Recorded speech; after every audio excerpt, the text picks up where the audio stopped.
This is News Now. I am Perpetua Fasamipita. With barely 24 hours to the OSUN governorship election, the Independent National Electoral Commission, INEC, has commenced the distribution of sensitive materials to all the 30 local government areas of OSUN State. INEC officials moved their materials amid tight security at the Commission's headquarters, located along Bongon-Oshogbo Road. While handing out the materials, the OSUN State Resident Electoral Commissioner, Professor Abdulgani Raji, said the electoral officers would take the items to their councils, where they would be sent to the polling units on Saturday morning. According to him, the move is to ensure efficient delivery of the items to the polling units on Saturday. As part of their strategies to boost their chances in the polls, the dominant parties, the All Progressives Congress, APC, Labour Party, LP, and the People's Democratic Party, held their mega rallies to woo the electorate to vote for them. While former Deputy Speaker of the House of Representatives, Yusuf Lasson, is the Labour Party's candidate, the PDP is fielding Senator Ademola Adeleke as its flag bearer, with incumbent Governor Gboyega Oyetola seeking re-election under the All Progressives Congress APC. And still on OSUN election, the Independent National Electoral Commission, INEC, has reassured of its commitment in ensuring that this Saturday's OSUN State governorship election is credible. iBrandTV reports that Professor Raji gave the assurance at the Commission's head office in Oshogbo. Professor Raji also said of the over 1.9 million registered voters in the state, only 1.5 million prospective voters have collected their PVCs. He also called for a joint effort between the security agencies to curb all forms of vote buying and electoral violence. What we saw in the build-up to the election, both in Ekiti and OSUN, was that in the weeks leading to the election, there wasn't much of voter education effort by politicians in the sense of get out the vote campaign. Rather, they go through the route of inducing them with food items. In OSUN, what happens in the week of the election, through last week to this week, what we saw politicians giving voters livestock in the name of supporting them for the Ileya festival. So while it might be difficult sometimes to pin this to the election day, you of course will want to question the motive. So it's to continue to appeal to their moral consciences. As an institution, within the remit of what we do, we observe, we document and report. We share this report with relevant agencies and also follow through with them to see that this is also taken care of. A team of joint security operatives on Friday embarked on a show of force across major cities and towns in OSUN State ahead of the Saturday governorship election. A total of 15 political parties are jostling to produce the next governor of the state after the expiration of the first tenure of the incumbent governor, Adegboyega Oyetola. Speaking after the display, the Commissioner of Police in the state said his men are battle ready to ensure free, fair and peaceful conduct during and after the election. He, however, warned men and officers to conduct themselves professionally and desist from meddling in political activities during and after the poll. The presidential candidates of the New Nigeria People's Party, NNPP, Kwankwaso, has picked Pastor Isaac Idahosa as his running mate for the 2023 general elections. NNPP disclosed this in a post on its Twitter handle.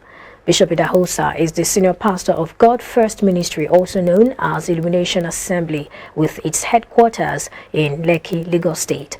The announcement comes a day after INEC National Commissioner and Chairman, Information and Voter Education Committee, Festus Okoye, said the NNPP and the African Action Congress, AAC, have not submitted nominations to the portal. He said, quote, "So far, the Commission has processed 6,995 nomination forms, also known as E69, uploaded EC9, uploaded by 16 out of 18 political parties for the constituencies where they intend to sponsor candidates.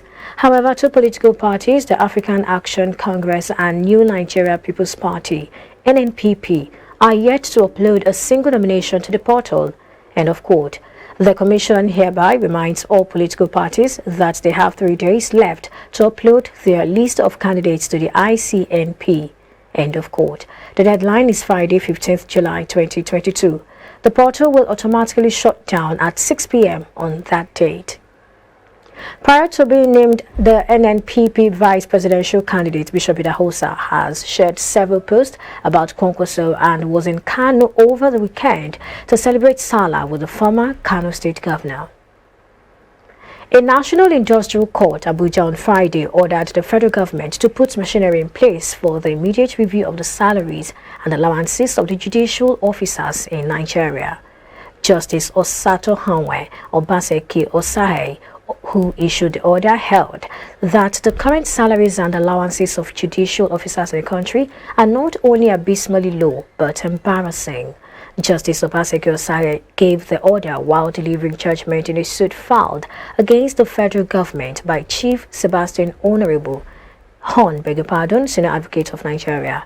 He ordered the federal government to commence a monthly payment of 10 million naira to the Chief Justice of Nigeria, 9 million naira to other justices of the Supreme Court, 9 million naira to President of Court of Appeal. Also, other justices of the Appellate Court would get 8 million naira, Chief Judges of both Federal and State High Courts 8 million naira, while judges of the Federal and State High Court would receive 7 million naira. The judge held that the refusal of the government to review the judicial officers' salaries and allowances for 14 years was unconstitutional, unlawful, and should be compelled to do the needful. Justice Obaseki lamented that it was unfortunate that justices and judges who are ministers at the Temple of Justice have become victims of injustice in the country. The Defense Headquarters on Thursday said 6 top terrorist commanders surrendered to troops in the northeast on July 13, 2022. The Director of Defense Media Operations, Major General Bernard Onyoko, disclosed this while briefing journalists on the activities of troops between June 30 and July 14 in Abuja.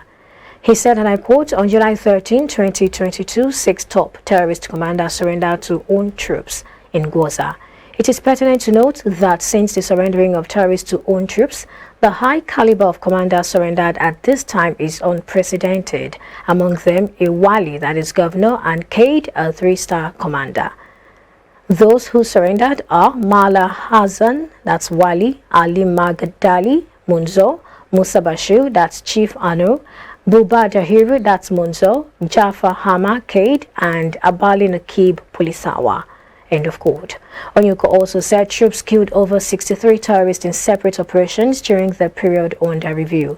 He added, on July 11, 2022, the air component of Operation Hadin Kai conducted air interdiction operations at Tumbum Jaki and Tumbum Muruhu near Lake Chad in Borno State on the receipt of intelligence reports on activities of the insurgents in the general area. The Nigerian Correctional Service has recaptured 421 inmates who fled its facility in KUJE, Abuja, while 454 others are still at large, according to the House of Representatives Committee on Correctional Service. This is just as the committee said it had summoned the Minister of Interior, Rauf Aregbesola, and Controller General of the NCOS, Haliru Nababa, to appear before it over the recent attack on the KUJE Custodial Center. The committee also invited the commander of the Nigerian Army platoon on duty on the night of the attack. Chairman of the Committee on Correctional Service, Edwin Anayo, who disclosed this during an oversight visit to the facility on Thursday, said the lawmakers met 115 inmates. Anayo decried that 12 other custodial centers had been attacked across the country recently. He said the recent jailbreaks by gunmen leading to the release of inmates are worrisome. He said, and I quote, "We are summoning the CG and the minister in charge of this agency to come to the National Assembly and explain to the whole world and Nigerians what is going on. We're not comfortable with the incidences of jailbreaks in recent times. There have been about 10 to 12 attacks on custodial centers. Nigerians are not comfortable. In Abuja, nobody walks freely now because of this incident. We have to interact and know the problem and how we can solve them." End of quote.